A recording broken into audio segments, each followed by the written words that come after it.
श्री गणेशाय नमः।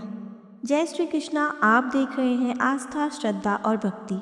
आज यह कथा केवल सुनने के लिए नहीं है। आज यह कथा उस टूटे हुए मन के लिए है जो हर दिन मुस्कुराता है लेकिन हर रात चुपचाप रोता है, जो भगवान से कुछ मांगना भी चाहता है लेकिन शब्द नहीं निकलते, बस आंखों से आंसू गिरते हैं। दोस्तों, अगर आपके जीवन में बार बार विघ्न आ रहे हैं, अगर सही और गलत का फर्क धुंधला हो गया है, अगर मन निर्णय लेने से डरने लगा है, तो समझ लीजिए आज स्वयं श्री गणेश जी आपको यहाँ लेकर आए हैं।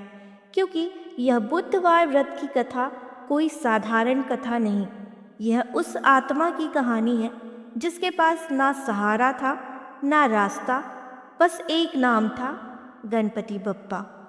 और जब इंसान केवल भगवान के नाम के सहारे जीने लगे तो भगवान मूर्ति नहीं रहते, वे जीवन का मार्ग बन जाते हैं।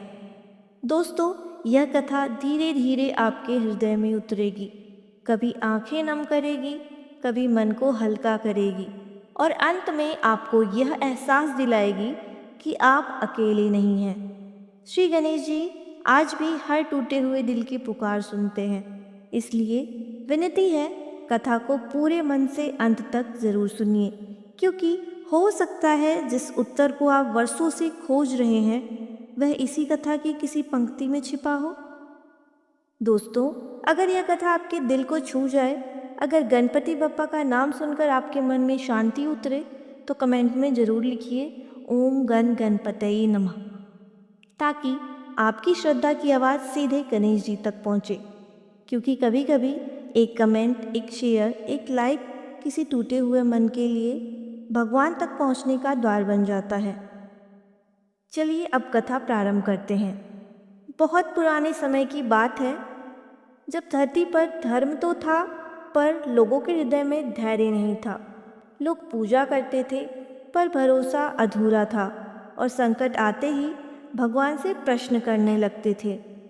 उसी समय एक छोटे से नगर में एक साधारण स्त्री रहती थी, ना बहुत धनी ना बहुत निर्धन, लेकिन उसका हृदय अत्यंत पवित्र था।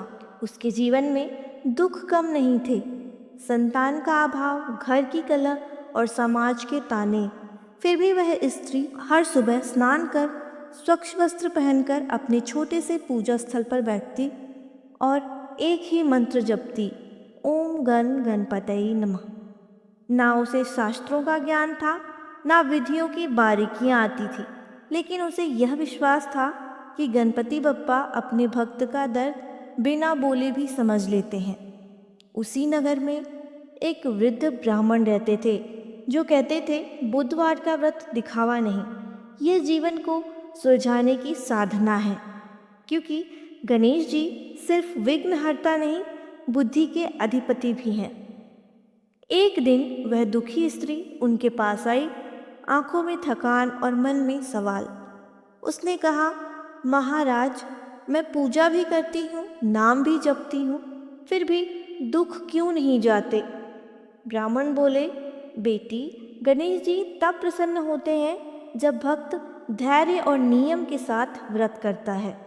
बुधवार का व्रत भगवान को बदलने के लिए नहीं, स्वयं को बदलने के लिए होता है। व्रत का आरंभ उस दिन से उसने बुधवार व्रत आरंभ किया। सूर्योदय से पहले स्नान, हरे वस्त्र, दुर्वा, मोदक, दीपक। लेकिन सबसे सुंदर परिवर्तन उसके मन में हुआ। पहले व्रत के दिन उसने कुछ मांगा नहीं, बस इतना कहा, हे गणनायक, जैसा आप चाहें वैसा ही हो। कहते हैं उसी क्षण कैलाश पर्वत पर माता पार्वती मुस्कुराईं और गणेश जी ने अपने विशाल कान फैलाकर उस भक्त की पुकार सुन ली। धीरे धीरे चमत्कार। दोस्तों, समस्याएं तुरंत नहीं गई, लेकिन डर चला गया। मन स्थिर होने लगा, विवेक जागने लगा, निर्णय स्पष्ट होने लगे।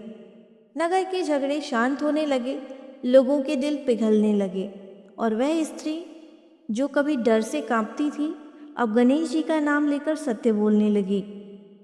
एक दिन गणेश जी ने स्वप्न में कहा, बेटी, तूने मुझसे कुछ मांगा नहीं, इसलिए मैं तुझे वह देने आया हूँ जो तुझे सबसे ज़्यादा चाहिए। स्थिर बुद्धि। अंतिम परिवर्तन। 5वें बुधवार उस स्त्री के जीवन का सबसे बड़ा बोझ बिना संघर्ष के उतर गया। ना लड़ाई हुई, ना आंसू, बस परिस्थितियां स्वयं बदल गईं। रात को उसने अंतिम स्वप्न देखा, एक उजाले से भरा द्वार और सामने गणेश जी। उन्होंने कहा, बेटी, तूने व्रत इसलिए नहीं किया कि मैं तुझे कुछ दूं, बल्कि इसलिए किया कि तू स्वयं को पहचान सके।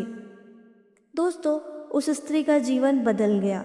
दुख आए लेकिन टिके नहीं, समस्याएं आई लेकिन डर नहीं बनी।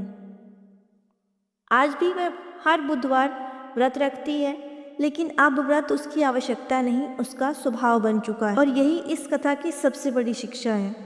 गणेश जी केवल विघ्न नहीं हटाते, वे भक्त को इतना मजबूत बनाते हैं कि विघ्न स्वयं हार मान लेते हैं। अगर यह कथा आपके मन को छू गई हो तो कमेंट में ज़रूर लिखें, श्री गणेशाय नमः। और इस कथा को उन लोगों तक ज़रूर पहुंचाइए जो आज भी भीतर से टूट चुके हैं, क्योंकि गणपति बप्पा आज भी सुनते हैं, आज भी संभालते हैं और आज भी रास्ता दिखाते हैं। गणपति बप्पा मोरया।